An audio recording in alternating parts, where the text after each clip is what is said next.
welcome back to Will's Jarvis Show.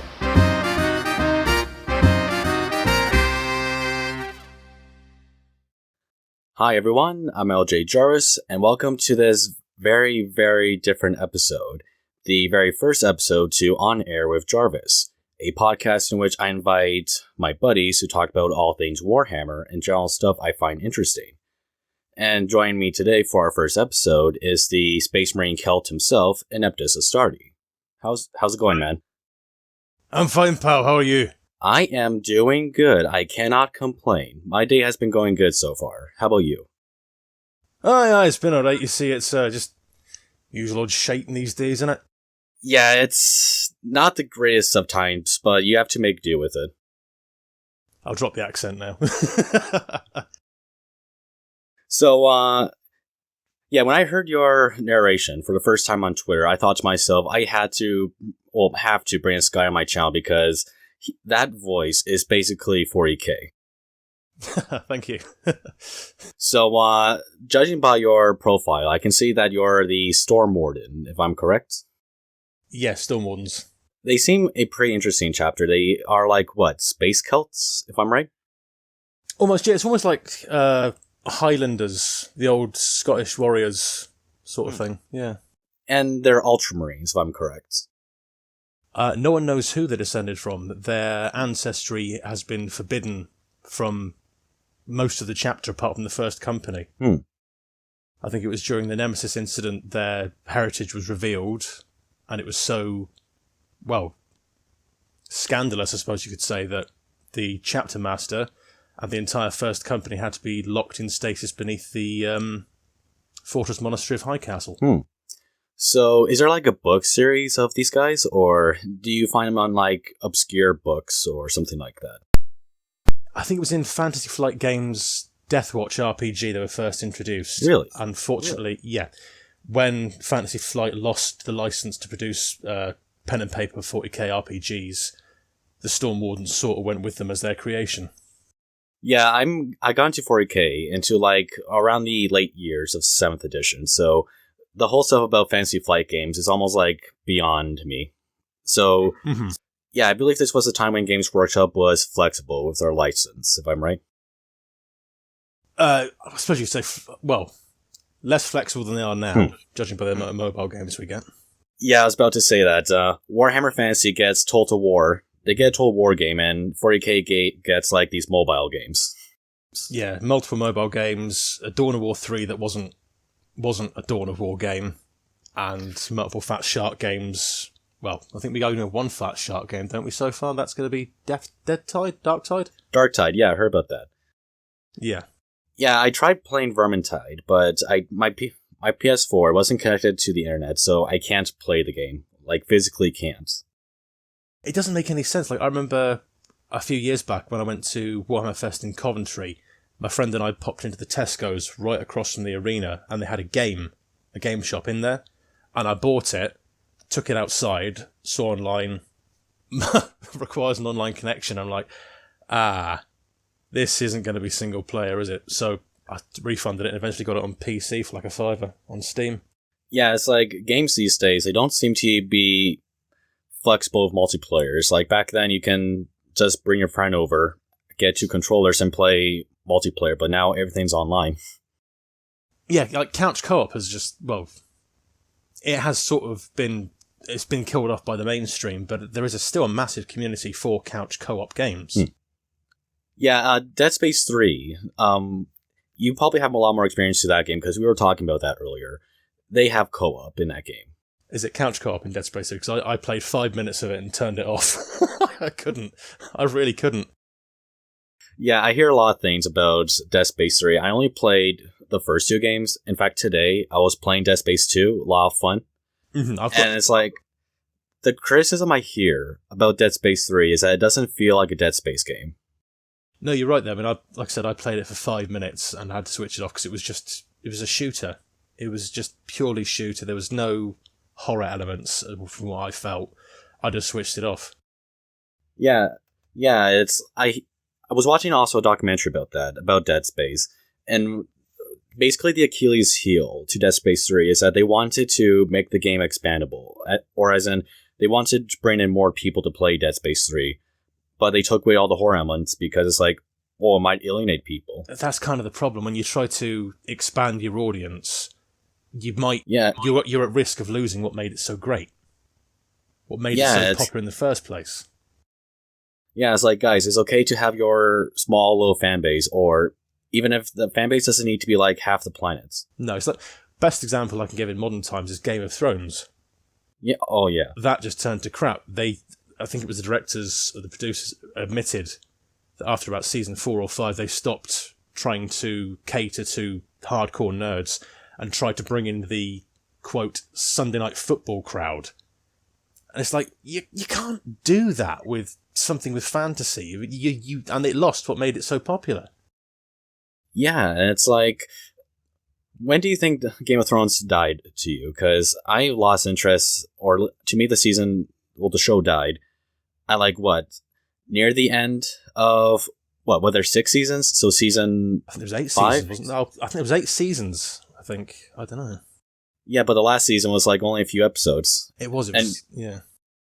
Yeah, it's like they weren't even filling episodes either. They weren't. It's like for years they've promoted like this epic final battle, like how someone would promote fireworks, and at the end it wasn't rewarding. It wasn't. It was a complete letdown, and that's why there was that such a massive fan backlash to it. Yeah, I was like, wow, this was mediocre. Mm-hmm. So me and my fiance were sat watching it, and we both hit finish, and I was like, what the fuck was that about? What happened with that? What did they do? Yeah, and it's like, guys, it's okay to not cater to every single person on Earth, because something like that will happen. Exactly. Yeah. And again, that's like with Dead Space 3. It's like, yes, not everyone's going to like the horror element, but the horror element is what made Dead Space Dead Space. Mm-hmm. Exactly that. I mean, you played it because there was the fear, there was that you're stuck on a derelict spaceship surrounded by creatures, you don't know what the hell they are, trying to find your girlfriend. There's danger around every corner, and you're just an engineer. You're one man alive on this ship full of monsters. Yeah, and it's like also we got to see like mental insanity through the first 2 games. Like Isaac hallucinating of seeing his girlfriend, especially with Dead Space 2. Mm-hmm. And they had these really cool ideas they wanted to try out for Dead Space 3. Like the co-op partner that you have in the game. Originally, of what I've been told, he was going to be Isaac's like how am I supposed to say this? Doppelganger, you could say. Doppelganger, yeah. Yeah, but the thing is, he wouldn't have been real. He would have just been an illusion. Sort of like Reznov in Black Ops 1 sort of thing. Or like Joker's girlfriend in Joker, Yeah. Yeah, it's like that. That sounded like a cool idea. What happened? Yeah, it's an interesting concept, and the only reason I can think of is that EA got their hands involved a bit too much. Yeah, it's like, no, we want more money. We want to make this franchise expandable. Yeah, exactly. It's like, oh no, yeah, get rid of that bit. We want full multiplayer. Bring it in. Same thing they did with Mass Effect 3. I never played the Mass Effect game, so I wouldn't really know. Fair enough. Well, they added a multiplayer to the third one, which was... it was for what little I've played of it, because I kept getting kicked out of lobbies for being too lower level. Oh, yeah? I didn't enjoy it, yeah. Yeah, it's like, I have this friend. I always try to get him into Warhammer 40k, but the only thing that prevents him from, really enjoying it is that everything's too expensive and, the setting too heavy, as in, like, way too much lore. I get that. Because, everything's complex. Yeah, but it's comparable to Tolkien, really, isn't it? It is. It is, yeah. And it's like, my dad tries to get me into Star Trek, and it's like, man, I'm just not interested, and it doesn't matter what they change or what they do, I just wouldn't be interested in Star Trek. Oh, mate, you're missing out with Star Trek. I understand that, and it's like, but you can use the same argument for Warhammer. It's like, there's people saying, oh, if they could just change this, I think it'll have a wider audience, but it's like, well, will it? Yeah, you'll lose what makes it special. You'll lose its uniqueness. There's also certain things that happened which could have been avoided, because everyone hated Fantasy End Times, and from what I hear, it wasn't great. Yeah, at the same time, the game wasn't making G-dubs any money. Mm-hmm. That's what I hear. So, if they were to keep it alive, it would cost them money. Yeah. I mean, I never played Fantasy. That's probably going to get a few people to shout at me for not playing it while it was still around. I never played Fantasy either, so... Oh, thank God, that makes two of us. Pair of heretics. No, but I remember, I think I was just sort of reintroducing myself to 40k when End Times happened, and I don't remember exactly what happened, but I remember the massive fallout because of it. Mm-hmm. And I remember there was some guy who set his entire fantasy army on fire, and it was like, oh, come on, man, really? Yeah, what's crazy is, like, I think it was near the end when, or maybe it was beginning, when End Times was happening. It was prom night for me, and before I went to the prom, me and my friend went to a Games Workshop store just so I could pick up the latest codex for Space Marines, right? Mm-hmm. And on display, they showed the very first box set for Age of Sigmar, and I was like, so what's this? And it's like, oh, well, we're retiring Fantasy, and we're introducing Age of Sigmar. And I saw these models of Stormcast Eternals, which to me were just Fantasy Space Marines, and I was like, oh, we're doing this? I won't be able to buy Bretonians? They were. It was like the Ground Marines, wasn't it? It was just... Yeah, from the Alphabuza sword, yeah. Yeah. That's literally what everyone saw them as. Yeah. I remember seeing them and I was like, I don't know what this is, but they do look like Space Marines just in full gold plate. It's like, ugh.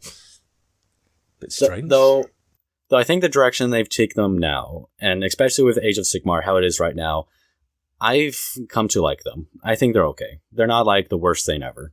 No, I agree with that. Like my friend plays, well, he's got one of nearly every single army in 40k, but he does Age of Sigmar as well. And from what he tells me, it sounds pretty decent. It sounds fun. It actually is. It's like it's like we follow each other on Twitter, and I always talk about Age of Sigmar because I also do videos on that setting, and am really, really liking it. I think it's a golden. It's pretty much cool. I like it. It is. Like I've seen some of the models. I don't know what the hell they're called. The tree people. Oh, the Sylvaneth, yeah. Sylvaneth, that's the ones. I've seen some of the models in Games Workshops in my area painted up, and they just look amazing. They look fantastic. They look so delicate and intricate, and it's fantastic. Yeah, it's like, I think what brought me into Age of Sigmar was the Ironeth Deepkin, the Elves from the Sea. I really liked that idea, and the models were beautiful. They were. Was it some sort of attack turtle, wasn't it? Yeah, it's called the Leviathan, I think. That's the one. I can't remember the name of it, but I remember seeing it at Warhammer Fest. But they do sound and look pretty cool. Yeah, they really are. And did you watch the previews last weekend? Or I missed it. I was at work. Yeah. Normally on Saturdays I would be working in my shop, but ever since the pandemic happened, I haven't been working Saturdays for like a year. No, yeah. Well, I'm in the UK. I'm known as a key worker, so I haven't bloody stopped. Yeah, I work in a garage, but my boss has to play it safe. Yeah, that makes sense. Yeah, we're especially like a small garage, and businesses are shutting down, so we have to be careful. Yeah, of course. At the minute, my industry is being paid for by the government, so we're all walking on eggshells at the minute. Though, we're playing it safe, though, and we're in a good spot. Yeah. Yeah, and I'm pretty sure you saw the leaks online, like, weeks ago. Have you seen those kangaroo-looking elves? Those elves who ride on these, like, kangaroo-type models. Oh, I did see them, but I can't remember what they look like. Yeah, I do, and they did stated that they're not kangaroos, yeah. Right? But it's like, I think everyone's going to call them that now, because of the first, leak, when it was all happening. Yeah, it's like, yeah, elves riding kangaroos. Okay. The Aussie faction has made an appearance, finally. Hey, they had one in 40k, now they have one for AOS. Yeah. Hopefully, Kata-chan will get a lot of cool stuff down the line. Yeah. They do look they look fun, if nothing else. Mm-hmm. Yeah, and I actually have the Sergeant Ripper Jackson model for Kata-chan when that model was released. Oh, yeah. That was the girl, wasn't it? Yeah, it was. He has the chainsword on her back, so he's carrying a bolter. Yeah. Yeah, it's like, that is a pretty cool model, and it's too bad that they don't do more stuff like that. I mean, it is an awesome model. I remember I tried to get the, was it the Colonel, Catachan Colonel, the one that looks like Sergeant Johnson? Yeah, that the character from Predator, right? Yeah, Dylan from Predator. Is it Dylan from Predator? I can't remember his name right now, but he and Schwarzenegger are in the meme, the handshake meme, you know? That's the one, yeah. Dylan, you son of a bitch. Yeah, it's like, you see the branch and the green blood. It's like, that is the scene from Predator. Yeah, it is. It's an awesome model. And it's like, I'm just going to be a little picky here. It's like, Games Workshop's like, they want to keep control of their ID, yet at the same time they borrow other IDs and turn into 40k. Yeah, I know exactly what you mean. But hey, they do it in a way that gives it its own image. So I can't complain that much. Yeah, or be that critical. If it's a 40k version of that guy from Predator, then it's a 40k version of the guy from Predator. It's awesome. Yeah, and I think you can call Jackson. I think you can call her the Vasquez from Aliens, right? Yes, I think so. Mm-hmm. Vasquez. She was the one with the gun on her hip, wasn't she? She was the one with the smart gun. That's the one.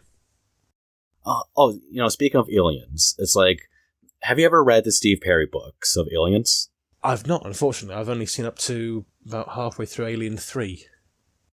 Yeah, so before Alien 3 came out, I think it was Dark Horse. They produced these comic books that would be sequels to Aliens. Mm-hmm. Yeah.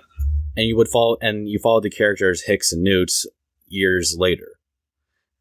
And so what happened was that Steve Perry, I think he was commissioned. He turned those comic books into novels. Oh. So in high school, I read the 2 books, but I never got the chance to buy the 3rd one. Mm-hmm. Yeah, just recently, I bought the 3rd book from Amazon, and it's like, I can't wait to read that, because it's been years. I can finally conclude the trilogy. Mm-hmm. Was it good? The first 2 books are really good. I really do recommend them. It's like, if you don't like Alien 3, and if you never bothered watching Resurrection, then read the books. Was the 3rd one as good as you thought it was going to be? I never seen the 3rd one, but from what I hear, it's like, I'm not going to watch it. Oh, no, the 3rd book. Oh, 3rd book? Yeah, I've been told it's been great. I've been told it's an excellent book, so... I do hear... Sorry, after you. Yeah, and it's going to take a while, though. I think it's going to come in by March, when the book comes in, because of how the weather is over here. Yeah. Yeah, it's like, of how extreme the weather is over here, especially right now in Texas. How are you guys doing over there? It's been a bit muddled over here, really. It's been a bit dry, a bit rainy, 1 minute cold, 1 minute warm. You get 4 seasons in a day over here, to be honest with you. I think you could call us having 2 seasons. It's like, in the morning, it's like a blizzard, but then later in the afternoon, everything melts down. Yeah, because you're in Canada, aren't you? I am, yeah. Yeah. Yeah, but you hear stories from Texas, and it's like crazy down there. It's mental down there. I've not seen it. Well, Texas, especially, you think of Texas, you think sun, don't you? You think sun and... You do. It's like, you don't expect something like that ever happening. No, you don't. It's like, when's the last time that happened? Oh, I couldn't tell you. Yeah, it's like, I've been told they don't have so much as like... damn it, what's those vehicles called? The one that clears snow from the roads? Oh, like snowplow sort of things. Yeah. I've been told they don't even so much as has that. So the snow will like build up to like 8 inches. Yes, well, if you're not expecting it, you're not going to prepare for it, are you? No, you're not. No, it's like over here, most we have over here is gritters. Pardon? The most we have over here is like gritters that go around and grit the roads if it's going to be cold. I've not seen a snowplow down here. Oh, really? No, never. That's like, a few years back, it snowed really badly and the entire country's ground to a halt. Oh, man. It's fun. It's really fun. Yeah, the weather here can get extreme. Like, one time I had a blackout when I was trying to study and to do homework when I was in college. God. And I did not know that you can turn on the furnace and it would work on its own. I thought you needed electricity, but it's like, I was freezing the entire day trying to read cue cards with a flashlight. Yeah. And then and then the power went back on, and it's like, I was freezing all day, and my dad was like, well, why didn't you just turn on the fireplace? And it's like, I can just turn that on? That's always the way, isn't it? But that wasn't fun. My toes were freezing. No, yeah, it gets like over here sometimes. Like, you go outside for, well, just recently with we had a massive cold snap over here a couple of weeks ago, and I was at work on night shift. I'd go out for 10 minutes to do something, go outside into the yard for 10 minutes to do something, come back in, and my hands were red and like frozen. It was awful. I do like winter, but sometimes it gets a bit boring after a while. Yeah, it can, and especially for me, like I said, I work in the garage, and we would bring in the cars in. They would be covered in snow, and we lift them up. I would try to do an oil change, but then I get like salt water down my ears because it's like raining down. Yeah. All the slush starts to melt, and it starts raining underneath the car. Yeah, and the bay would be covered in like salt water. Oh god. Okay, no, not salt water, but the snow has gathered all the salt from the road. Yeah. Yeah. It tastes awful. It tastes awful. Not a refreshing winter beverage. It's not. Sometimes it falls on my face and on the lips, and I lick my lips, and it's like, oh, gross. Yeah. Not good. And going back about Total War 3, it's like, have you ever played those games? I've not. I keep meaning to buy them when they're on the Steam sale, but I never get round to it. Yeah, and it looks like they're going to introduce Cathay into the game. Who's that? I'm going to seem like a right idiot now, aren't I? So what it looks like is that Cathay, basically in Warhammer Fantasy, it's basically their version of ancient China. Yeah. They never did any models for them, as far as I know. Mm-hmm. They mention them in lore, right? But it looks like they've never been like imagined or fully fleshed out, at least in tabletop form. So what it looks like is that or at least from what I gather, is that they're going to make Cathay official. They're officially going to create models, just not for the game, but perhaps, or at least from me, maybe they might even make models out of them when they bring back Fantasy. With the old world. Yeah. Well, that's a good thing. If it's a faction that hasn't really had enough recognition when it was around, it's good that they're finally going to do that and bring that into it. Yeah, it's like, I imagine they're going to do a whole lot of things and to make Cathay really interesting, because it's like, when it comes to like Games Workshop, when it comes to inspiration, especially for Warhammer Fantasy, they'll take things like, okay, let's take medieval France, but turn it into Warhammer, and we got Bretonnia. Mm-hmm. Yeah, at the same time, when they did something like Kislev, yes, it's medieval Russia, but at the same time, we have elements of Poland with units like the Hussars. Yeah. So European theme sort of thing.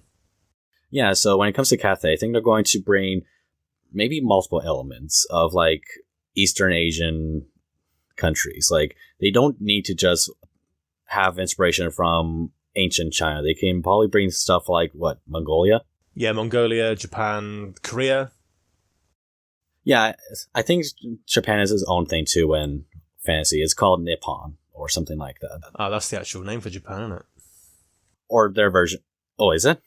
Oh, I didn't know. I think Nippon is actually I think it's the word for Japan. I think it's the Japanese word for Japan.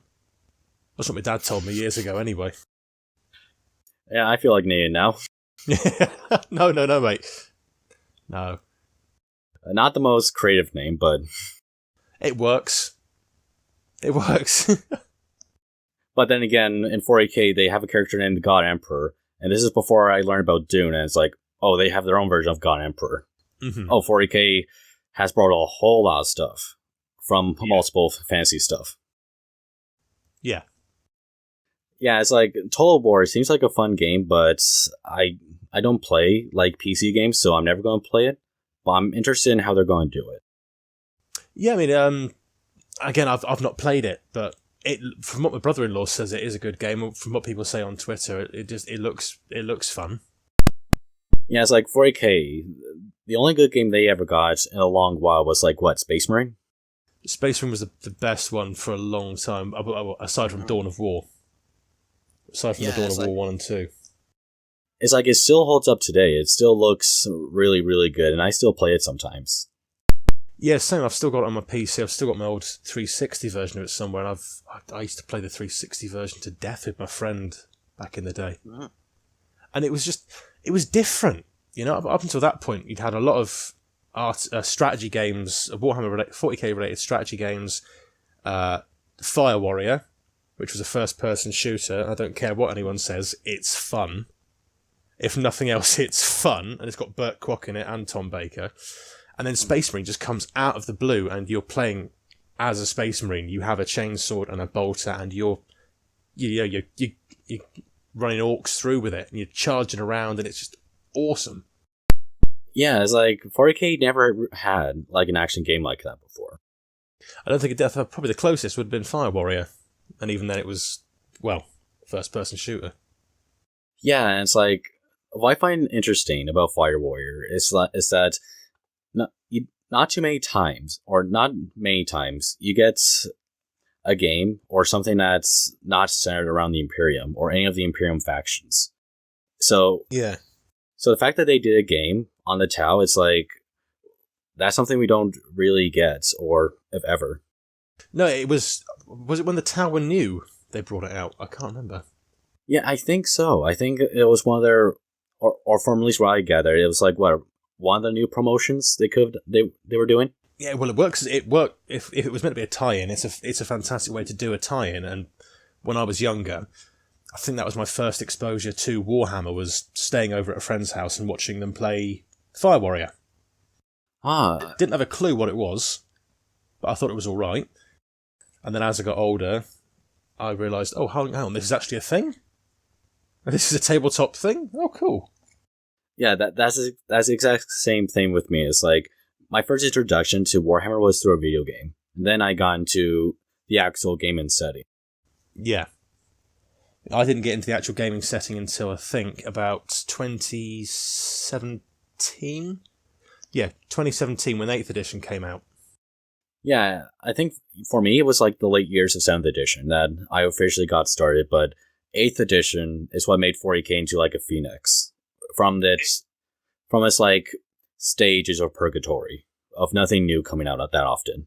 It was like a breath of fresh air into the franchise. No, it's a controversial thing, because out there are still people who don't like the Primaris Marines. They don't like the fact that, I think I've not seen it a lot, but the fact that they brought Gulliman back, I've seen a few people say they don't like that fact, and it moves the setting forward. Yeah, it's like I hear the criticism, like there's the fair amount of criticism. It's like there's people who didn't really like how they've done the Primaris Marines. It's like, so you're telling me they kept the secret for 10,000 years? Mm-hmm. I can understand that the galaxy has been split in half, and that would make the darkest hour for the Imperium. Yeah, it's like, in no other instance during, 10,000 years that you didn't think about releasing the Primaris Marines on any other occasion. It does seem a little bit short-sighted. It's like a great plan, really bad execution, because that bastard Abaddon has tried to come in here 12 times already, and you've been sat on your ass looking after these boys, Cole. What you doing, mate? Then again, it took him a really, really long time to slightly improve the Space Marines, just slightly. Mm-hmm. Just give him a few more feet in height. It took 10,000 years. Though there's also the other different kind of organs he introduced to the Primaris Marines too.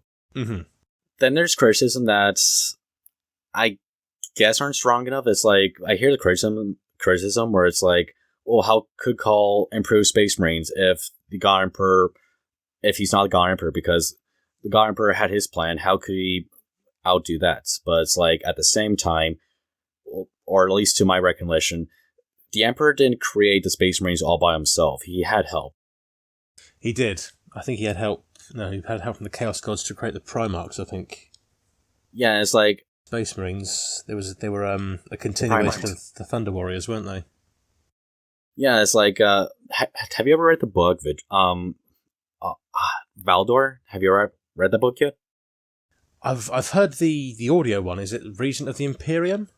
Yeah, it's like, I have the audiobook too. It's like, that woman's name, and Andra Astartes, is that her name? I'm not too sure. I've not got that far yet. Yeah, it's like, sees a mere human and or at least to my understanding, created the blueprints for what would make a space marine. Mm-hmm. Yeah, so it's like if someone like her could do it, I'm pretty sure someone like Hull could. Yeah, I mean, the Space Marines were like the next generation after the Thunder Warriors. Yeah. With Primarch gene seed. Yeah, basically like miniature clones of the Primarchs. Yeah, Thunder Warriors are their own thing. Yeah. But I suppose, well, if the Emperor could do that in like, I don't know how long the Great Crusade went on, for the gap between the Thunder Warriors being founded and then the Ineptus Astartes being created by the Emperor, I'm not sure how long that time gap was, but it must have been less than 10,000 years. Mm-hmm. So, given 10,000 years to an Archmagos of the Mechanicus, he probably could do something with that if he dedicated all his time and effort into it. He was also all by himself, so it's not like he had the same resources as that woman did. No. I'm going to call her Astarte because that is her last name. Mm-hmm. And, I always found this interesting, actually. It's like they named the Space Marines after her because the other name for Space Marines, of course, is Astartes. Mm-hmm.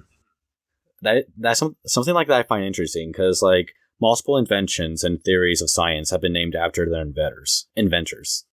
Yeah. It's like before the book came out, I think Games Workshop just called them Astartes because, well, the name sounded cool. I think it was because they couldn't trademark the word, the name Space Marines. Same thing they did with the Eldar. I mean, Ineptus Astartes does sound a bit more. Ooh, you say to someone Space Marine, and you're going to think anything from Buzz Lightyear to a Stormtrooper, aren't you? But you say Ineptus Astartes, that's got a bit more of a ring to it. It's got a bit more of a. It does have a ring to it. It's got enigma. Yeah, it's got mystery in it. It's like that sounds impressive. Yeah, it does. Yeah, something like that makes 40K cool. It's like its own little thing. Absolutely, absolutely. And I think with the Eldar, I think one of the reasons why they would change that name is that, well, Eldar wasn't really theirs. It was owned by someone else. And, Tolkien, he created that. So it's like you're basically stealing off him. Yeah. So it's like, I think someone's like, to be on the safe side on the legal system, maybe we should put the A and the I in just to be distinguished. Yeah, well, same as the Imperial Guard, isn't it? They changed it to Astra Militarum. I think that still has a ring to it. I don't see the little criticism behind that. I kind of understand it because you say I'm in the Imperial Guard, and it's like I up the guard, Mordians and Cadians and Valhallans and. But then again, it's also Star Wars, Imperial Guard. Mm-hmm. So it sounds awesome, but you can see where the trademark could have an issue. And also you can use Astra Militarum because it's also in reference to not just the Imperial Guard, but also the Imperial Navy. Yes. I've been told of this story, and it's so ridiculous that I'm willing to believe it happened, considering all the weird legal stuff Games Workshop tried doing, is that one time they tried trademarking the word elf. Oh, that's a silly thing to do. Where would you go? Where would you go? Who thought that was a good idea? It's like, to which court would you go to get that trademarked? You could? I don't think you could. It's like, elves are basically what? Viking mythology? Ancient lore, that is, the elves. I know that's not the proper word, Norse mythology. My apologies, but it's like, are we going to go to Sweden now? Yes, it's just... There's certain words that are just in the human vocabulary. Mm-hmm. So to try and trademark it is a bit... Well, that's a bit stupid, isn't it? That's a bit of a silly thing to do. Well, Your Honor, they're not called elves anymore. Now they're called elves. There's a silent A. Now we believe you can trademark it again. He's there writing the paper out like, yeah, you can trademark that. Yes, smart bastards. Get out of it. You see, Your Honor, they're not orcs, they're orcs. There's a K. We made a slight difference, which means it's ours. Though the orcs in 4K are quite different from like any other orc faction, I would admit. They're crazy. They're absolutely... They're similar to other orc factions, but they're just so completely out there. It's like, literally, they can get like a box full of scrap, put like a trigger to it, and it would function as a gun, because they would believe it would work. It's such an amazing thing. Like, what was it, that Imperial Guardsman's Uplifting Primer, the old book they had out, had like a page on the orcs and it said, they're stupid, just confuse them. And it's like, then you realise they're really, really powerful latent psychers. Though that seems to be contradictory to what Yarrick said in Hell's Reach. It's like, don't think of their simplicity as being stupid. No, exactly. Don't underestimate them. I never bought that book or ever read it. It seems like an interesting book, though. I've got it somewhere in my bookshelf, but again, the same as you, I've not read it yet. Actually, last weekend, to the audience, from when we're recording this, I was able to buy the Liber Xenologist book. I think that's what it's called. Oh, cool. Yeah, it was like 2 p.m. I was like, oh yeah, these books are out. I wonder if they're still available. And yeah, the book was available, so I was like, I'm going to order it. Yeah, bugger it. Go for it. Treat yourself.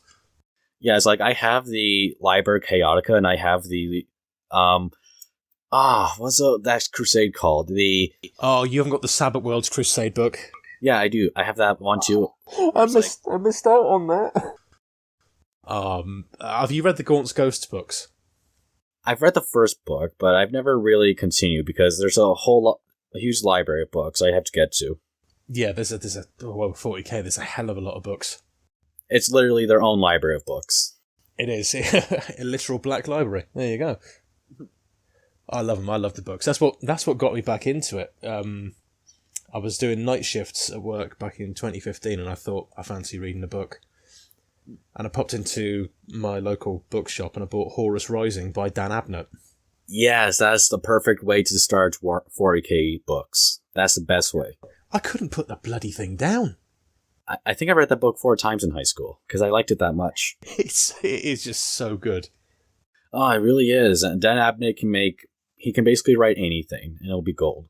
Okay, well, there was an old meme a while back about Dan Abnett. It said, Dan Abnett, a man whose even his shopping lists are filled with cinematic excitement. I wouldn't be surprised. I would not be surprised. Me neither. I've met him at Warhammer Fest a couple of years back, actually, the first time me and my friend went. Oh, no, you did? Yeah, I got two books signed. I got Ravna signed, and I was reading The Guns of Tanith on the way up, because it was like a 2-hour train ride from my town to Reading, and then we had to catch a connection from Reading to Coventry, which was like another hour and a half. And so I thought, I'll bring The Guns of Tanith with me, and the second day, it was like, Black Library, meet the authors. And it was like, Dan Abnett. Oh my god.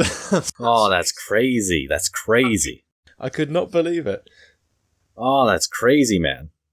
Oh, it's like, to those who don't know, or to those who are following me on Twitter, I'm actually saving up for an eventual trip to England. So it's like, I'm hoping to go to Warhammer World when everything settles down. Yeah, I'd like to do that as well once the old world comes back. Yeah, it's like, Warhammer World seems very exciting, and I am hoping to go there when everything settles down, because to me, that is Disneyland, or at least to me. It makes sense. Well, you probably have a funner time up there than you would in London. Yeah, I don't want to spend too much time in London. I want to go to the countryside of England before going to Warhammer World.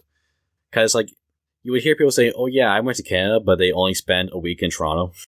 Yeah, that's the thing. You don't really see... When you go on holiday to a different country, you don't really see the country, do you? You usually stay near your hotel or in the city you go to. Mm-hmm. Just a wonderful thing just to get out of the city, go and explore, rent a car, go somewhere. Yeah, it's like, if a person says, oh yeah, I went to America, but it's like, well, don't go to New York, because that's not... It's not America. It's America, but it's not America. I'll probably spend a few days in London before going out to the countryside. Oh yeah, definitely. It's a great idea. I mean, London is a lovely place to visit, but after a while, you're like, oh, okay. Yeah, it's like I want to see England. It's like not just London. No, yeah, that makes perfect sense to me. Though there's probably a lot of highlights in London, of course, like Big Ben and all that. Oh yeah, I mean, you can go to the Cenotaph, Trafalgar Square, the Houses of Parliament where Big Ben is, the London Eye. It's all within walking distance. It's all within like a small, well, I say small, a fairly large area, but it's all, you can walk and see all of it. in one go. I believe we're at a good point where I can pop up some questions that were asked on Twitter. Yeah, go for it. Sweet. So our first question, if you could get a new miniature for a character whose miniature is either ancient or non-existing, who would you choose? I'd have to say Ibram Gaunt, Colonel Commissar Ibram Gaunt, because I don't think they make... Well, the last model they made of it was heavy metal stuff, and you can't buy it anymore. And I think it's been a nice, interesting little miniature to have. Yeah, it's like there's a whole bunch of models still that are like metal or fine cast, and it's like, guys, can we stop doing Space Marines, please, just for a little bit? Yeah, it is. I love Space Marines, but it is getting a bit... If there's loads of other factions, go and look at them for half an hour, then come back in a little bit, you know. I think what Games Workshop forgets is that 40k is not just Space Marines. It's like, it's an element of 40k. Yeah, just like how the Stormcast internals are an element of AOS. Yeah, I mean, they're sort of the poster boys, so you'd expect them to get a fair bit of publicity, but at the same time, you're like, oh, you got the Tau, you've got the Eldar, you've got Chaos, you've got Chaos Demons, you've got Tyranids. Just give them some new models, you know, zhuzh it up a bit. Yeah, exactly. Well, for me to answer this question, I think a cool model that they could do is Commander Farsight. If the Tau, when the Tau Codex eventually comes out, if he comes out with a new model, that'd be great. Absolutely, because at the minute it's the only one you can get is Finecast, isn't it? For Farsight, he technically has two models, but both were Finecast. But it's like the second Finecast model that came out, which is the one I have right now, and the one you can buy at the GW store. You can call it the second model of him, but it is Finecast. I would like to see a proper plastic model of him. It is Finecast is just so bloody fiddly. Yeah, the paint doesn't hold up well either. No, it was like my friend bought a Tantalus a couple of years back, and it was resin, and he's had to bend part of the sail to make it line up with the rest of the model. And it's like, why are you producing this? It's Forge World, it's not Games Workshop exactly, but it's still, come on. And poor Shalsons, he didn't get a new model till like 8th edition. But her model is beautiful, and honestly sees the gem of what came out of 8th edition. Oh, absolutely. Yeah, if anything, the Sisters of Battle were golden ingots. I say this in videos plenty of times. They were. I mean, I've not played them, but they do look fantastic. It just looks... It's got that 90s vibe, like the original Warhammer sort of grim, dark aesthetic, and it's just wonderful. They're literally nuns in armor, killing aliens and demons. It's like, that is 40k, and they represent that like fanatic side of it. Absolutely. It's like, oh, here's a Land Raider. Oh, we're going to put an organ on it as well. And it's like, you hear people saying, oh, that's impractical, putting instruments on tanks, and it's like, well, nothing in 40k is practical, my man. I can say it's 40k. It's extreme. You got 9 foot tall blokes wielding chainsaws as swords. What's meant to be practical about that? Yeah, it's like, if 40k was meant to be practical or scientifically accurate, it would be a very boring setting. It'd be incredibly boring. I mean, it's just, yeah, again, just to the extreme. You know, the spaceships are literal churches with fucking rocket boosters on them. The only law that they follow is rule of cool. It only exists if it's cool. It is. I love rule of cool because it's it's just such a good excuse to get like a... Why have you got that model in your army? It looks cool. Yeah, but it doesn't serve any purpose. Don't care. Looks cool. Yeah, it's like the Baneblade tank. In World War II, Hitler tried doing like a huge, massive battleship kind of tank.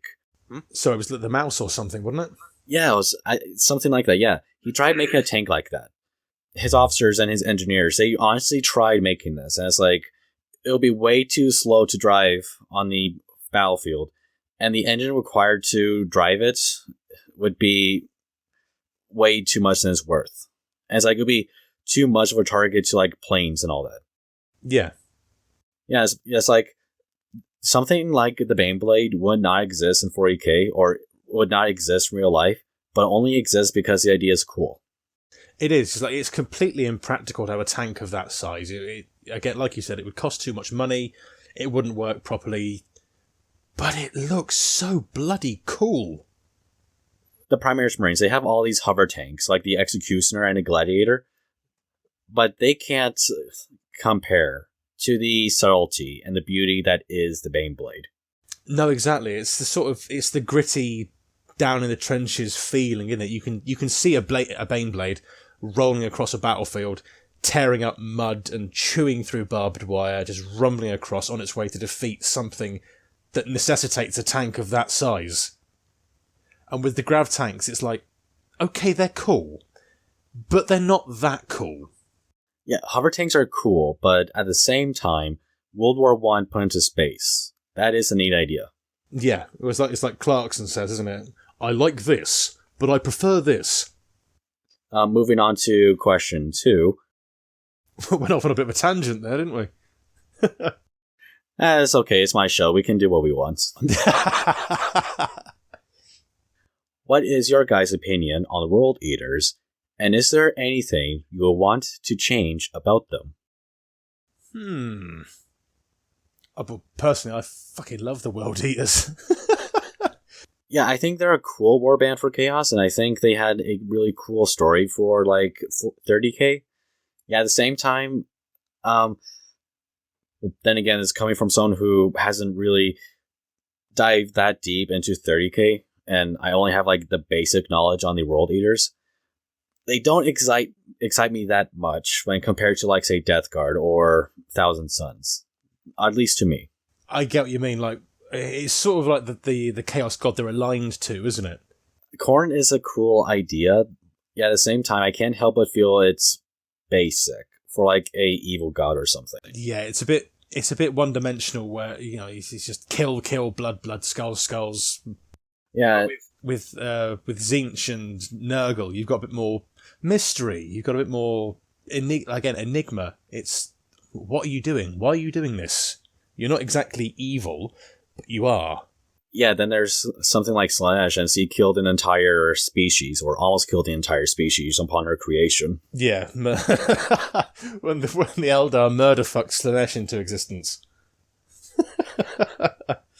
I guess they were right when they say that punk, rock and roll, and drugs are the devil's instruments. Well, Slaanesh does have noise marines. But skipping along to question 3, what is each of your guys' favorite 40k books and why? Oh, that's a hard one. I'd have to say Horus Rising, because it was what got me back into it, and it's just such a phenomenal book. And it shows you the Imperium before the Horus before the heresy started full wholesale. It was such a good book too, and it's though I think for me a really good book was Farsight's oh goodness, what was the name called? Farsight. It's not called Lies of the Empire because that's the second book. Crisis of Faith? Crisis of Faith, yeah, that's the book. That was brilliant. Oh yeah, did you read it? I did read it. I read it at work, and it was, again, one of those ones, once you pick it up, you can't put it down. It is really cool to see, the outside perspective on the Imperium. Yeah, and it's interesting seeing the inside perspective on the Tau. Mm-hmm. Just seeing how their society works, because, pardon me, aside from the meme that they're blue space communists who pilot Gundams, the Imperium's view on them, you don't really see it that much. You won't even call them players, really, to the 40k scene, because it's just now they discovered interdimensional travel through the warp, which they were not prepared for at all. No, because you used to have to put everyone into stasis sleep for months. Yeah, it's when they went to the warp for the very first time, it's they literally entered it without having a Galar field, or they didn't even know they had to use a Galar field. They would have been fine anyway, because they don't have any presence in the warp, do they? They didn't have any presence, but the crew that came with them, the humans and crew, they had the bit of the presence. There we go, that's the blood in the water. Well, not every single Tau ship was destroyed when they entered the warp because of the tides that's inside. It's they were not the same when they eventually got out, because they've literally seen demons, or they were in hell. So it's you can't go back from that. No, absolutely not. Once you've seen it, it's just burned into your mind, isn't it? Yeah, and right now, or at least the Sphere that has started who were the first ones to enter the warp, and trying to make the other sphere for the Tau Empire. Now they're like, okay, we can't rely on the humans and all the other species anymore, because I'm not sure if you read the book yet, but right now, the humans, because they religiously believe in the greater good, they're creating, even though they didn't mean to, a god of the greater good. Oh. Yeah, this was revealed in the book War of Secrets. That's what the book's called. Ooh, now that sounds interesting. Yeah, it's like you have dark angels, you have the Primaris Marines brought into the Dark Angels. It's like really interesting, conflicting stuff. Mm-hmm. It's by Phil Kelly as well, isn't it? The same guy who wrote the Farsight novels. I believe so, yes. Ah, awesome. I'm going to enjoy that one then. Next question, and I had to look this up to try and understand what he was asking. Why are the Ashen Wardens the best Space Marine chapter? And it looks like the Ash Wardens are like a fan-made Space Marine chapter, so... That's Momao's Space Marine chapter, yeah. You're not the best, the Storm Wardens are the best. He's going to kill me for saying that. And all I can say is that the Mjolnir are the most interesting Space Marine Legion, because I am literally part of their chapter. Everyone's biased. Then again, my character is probably the only Space Marine ever to wear a hat. Yes, it's definitely an iconic look for a Space Marine. Having armor on top of the armor. It's not even made of metal. It's a literal fedora. I just did it because like the meme of like the skeptic who wears the fedora. I think I was trying to go through that angle. But I don't act like one, or hopefully. No. I don't think you'd never come across with that sort of James Lamenter vibe. Yeah. Oh, not him. To those who don't know, James was this weird Twitter account that existed for a long while. Not the most pleasant person. I think the scientific term would be complete bellend. Or incel. Or incel, yeah, that works as well. What a cock. Hopefully not Elliot Rodger vibes, because it's like, ooh, no. He was giving off some bloody Elliot Rodger vibes. Absolutely, he's a nutcase. Off topic, but did you watch the Monkey Jones videos about Elliot Rodger? I've not. His channel got taken down, didn't it? I'll have to see if I can find a mirrored version of it. Yeah, it was taken down, unfortunately, but there are some of his videos have been saved and are all over YouTube and all that from various channels. I'll have to find them. But back on track. Yes, back on the road. Now, this is a bit of a worry question, and I don't know some of the actors here, but hopefully you do, so prepare yourself. Who would you guys cast as the voice of the God Emperor, and what would be your reaction to B240K being picked up as a sitcom starring Warren Mitchell as the Angels of Retribution, with co-star Clive Dunn, I think that's his name, as the son? I know who this one's from. Hi, Harry. He's my best mate in the whole world. I've known him as long as near enough as long as I've been around. Yeah, I probably don't know these people because, I'm not from England, and he's probably referencing to English actors, if I'm right. Yeah, Warren Mitchell played Alf Garnett, a character called Alf Garnett, in a sitcom called Till Death Do Us Part. It was quite a controversial sitcom. The character was quite racist, but it was in the way that, obviously, this guy isn't the good guy. And Clive Dunn was another comedian, an actor, who was in Dad's Army, which is another great British sitcom about Home Guard during World War II. But was it Alf Garnett? Was it Warren James as an Angel of Retribution, and Clive Dunn as what was the other one? Mitchell Dunn. Did I already just say that? Let's have a look-see. Hold on. I know exactly who asked this. So I'm going to look at his tweet because I'm sat in front of my computer. I actually have it right here, on my phone right here. Warren Mitchell. Yeah, Warren Mitchell was an angel of retribution with co-star Clive Dunn as the son. Well, first of all, I'd wonder how the hell an angel of retribution had a son. Why the hell? Mind you, I think Warren Mitchell playing Alf Garnett as an angel of retribution would be infitting, because instead of complaining about people of other races, he'd be complaining about aliens. Then again, English comedy has never been shied from doing risque jokes. No, we haven't. But now there's laws trying to take away that humor. Exactly. It's a joke. At the end of the day, it's a joke. It should be seen as a joke. It shouldn't be wiped from the history books. It's to say, this isn't okay now, but you can still watch it. Yeah, but even now, where it's like, you're at a club or like a stand-up place, and everyone who goes there, who knows this comedian tells risque jokes and wanted to go to him for risque jokes, it's like you can't act like a cryboy because you hear jokes that you didn't like. Because, like, well, his audience likes it. That's why they go to him. And it's obviously not meant for you. It's okay. It comes back to the old argument, if you don't like it, don't watch it. People can't seem to grasp that fact. Yeah, it's like literally the old man who destroys a kid's football because it inconvenienced him for a little bit, for a few seconds. And it's shit, because it stifles creativity. Mm-hmm. And again, it goes against freedom of speech. There are no sacred cows ever, to me, when it comes to jokes. Absolutely not. It's equal. Comedy is equal opportunity piss-taking. It can't be where it's like, no, it's only okay when we do it. No, absolutely not. Absolutely not. It should never be like that. That'd be the death of comedy.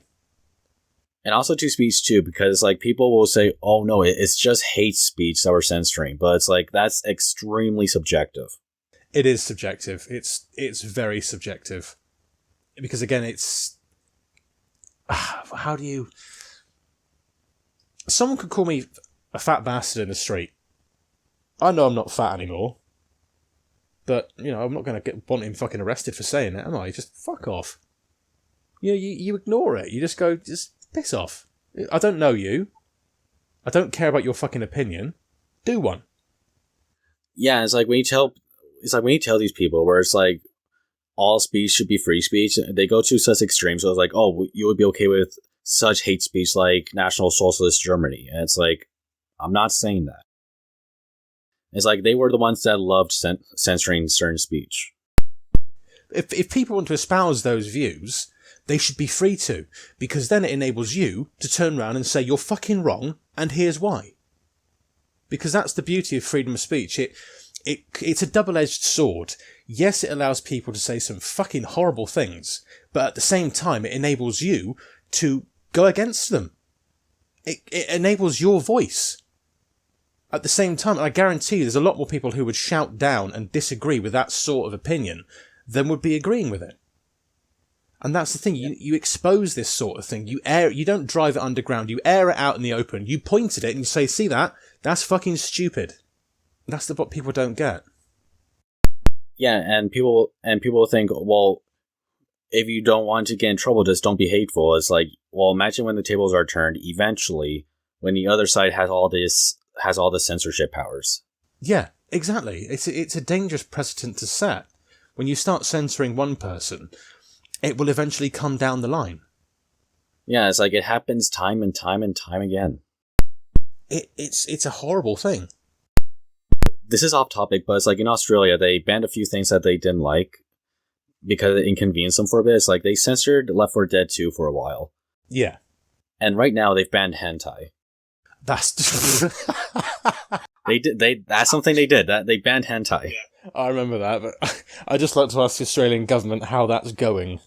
How exactly that is going. Sorry, mate. Get in the back of the truck. You've got some drawn boobs on your phone there. Oi, mate, you got a license for that? Oi, where's your license for them cartoon titties, you fucking cunt? But, sir, it's not hentai, it's a drawing. It's called hentai, and it's art. if Australia could pass laws like that, where they start taking away things because, like, these ancient boomers in these like parliament buildings, because they don't understand or because they don't like it, they can just create new laws on a whim to ban this kind of stuff. Exactly. It was like we had a porn law passed over here in the UK a few years back. I don't know if you heard about that.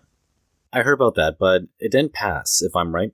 It passed, but they repealed it a few years later. I think it was you couldn't show face sitting in pornography. You couldn't show... Yeah, all these, like, absurd rules for porn. Certain things. I'm not gonna go into detail because I just remember we're on a podcast. I'm not going to get in trouble with YouTube, but it's like we're not being that graphic. No, absolutely not. Basically the only kind of porn that would be okay if it was mercenary style. Basically, yeah, that sort of thing. So all the kinky stuff was taken out, I suppose you could say. And there was a big pushback against it. And a few years later, out of the blue, completely silently, it got repealed. So obviously some boomer in the back benches or someone in the House of Lords got fed up of not being able to see some kinky shit when he was avoiding his wife. Exactly. It's literally like the whole prohibition law when that was around for the US for a bit. Yeah. Exactly that. It's exactly like that. It's exactly like that. But back on the question where it asks about who would be the God Emperor. I honestly don't know. Who would be the God Emperor. I think I'd have to... Oh, God, who the hell would I go with the voice of the God Emperor? It would have to be someone who can sound regal. Someone ancient, yeah. Someone ancient. Oh, God. And also extremely self-entitled and someone extremely ignorant. Yeah. Oh, well, I can think of one person who'd fit the bill. Not because he's self-entitled and ignorant, but because he's played characters like that in the past. Charles Dance, the man who played Tywin Lannister in Game of Thrones. Wouldn't we be too young, though, for that kind of voice? Or for the character? Oh, no, he's an old man. Oh, yeah, maybe it would be... Tywin Lannister. I'm thinking of someone else. I'm thinking of Jaime. Oh, no, yeah, Tywin, the old man. Yeah. He got shot on the toilet. Oh, yeah, I can see him being the God Emperor. I can see him doing it.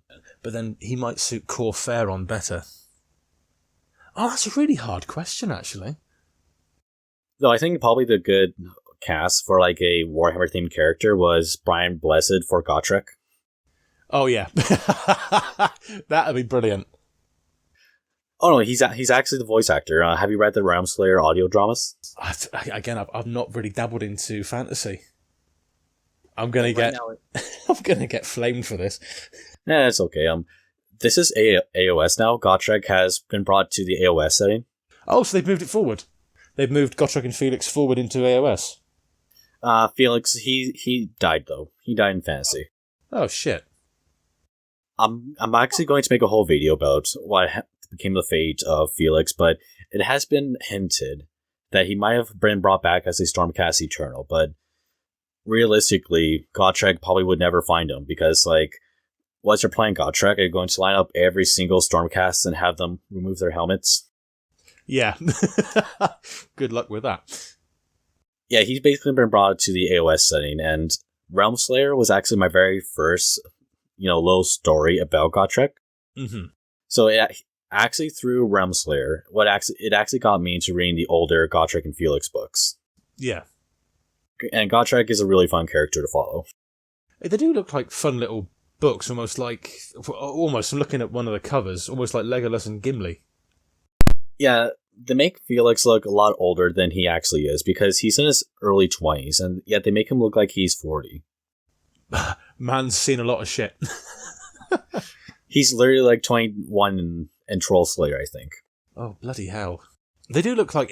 Again, I've heard a lot of praise about them. I should really read one of them at some point. Yeah, and I really need to continue the series, but it's a really good book so far, and soon the next book for AOS is coming out for that starring Gotrek called Git Slayer, so that's going to be really fun. Oh, cool. Yeah, it's going to have him, what it looks like, fighting the Gloomspite Gits, which is basically like their version of a Goblin faction. Ah, right.